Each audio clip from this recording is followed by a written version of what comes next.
Why? I really could just have left. At this point, I would have just figured my life out.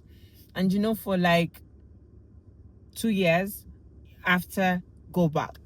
I kept asking God why. So with every persecution, I'll say, God, why did you ask me to come back here? So I just finished reading one gist in the Bible, and I love Bible stories. So I've actually come to love them.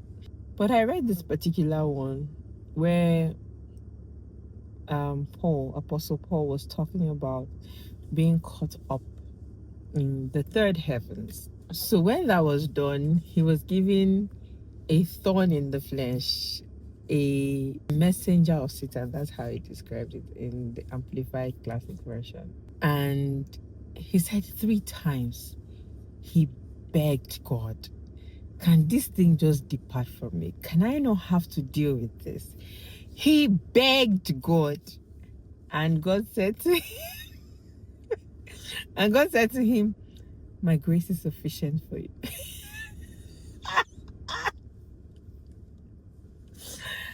And it took me back in time. So remember in my last video, I mentioned that there was a time I literally ran away from the house because I was like, nah, I can't keep dealing with this marriage. And then God says to me, child, go back. And at that point, I was beginning to learn obedience to God, and I went back. And in going back, I mean, human nature, you just expect that, okay, I've gone back, it will just get better, everything will just resolve. And it did not just resolve. It did not just resolve.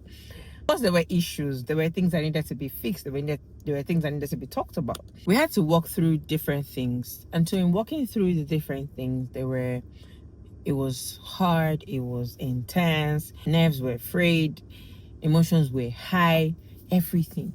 And I just kept saying, God, why? Why did you send me back? Why? I really could just have left.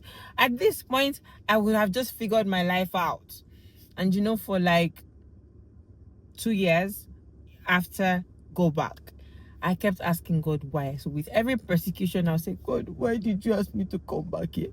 I kept asking why, and I didn't quite understand why. Until one day where I was saying, oh God, why? It doesn't make sense. And he said to me, I know that you have the capacity for this.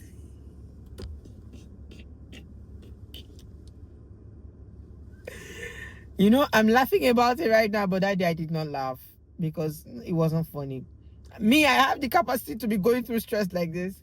But yeah, he said I have the capacity for this. And so every time that there was one thing or another, I kept remembering that I have the capacity for this. And if it felt like God saying to Apostle Paul, my grace is sufficient for you. And so that gave me the strength and the courage to try again. And I kept trying again. But right now, look at me.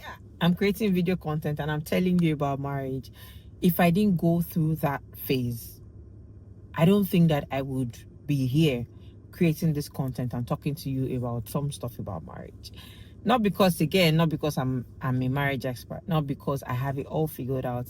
We're still figuring it out one day at a time. And there is no end to this thing called figuring it out. But in all of this, I'm here to just remind you that your marriage has purpose. It may not seem like it right now. It may just feel a little too stressful. No, a little stressful means putting it mildly. It may just feel very overwhelming. You may ask yourself why. You may ask yourself how. How did I get married to this person? Why did I ever get married to this person? What was I thinking? You may ask yourself 1 million questions. But I promise, your marriage has purpose.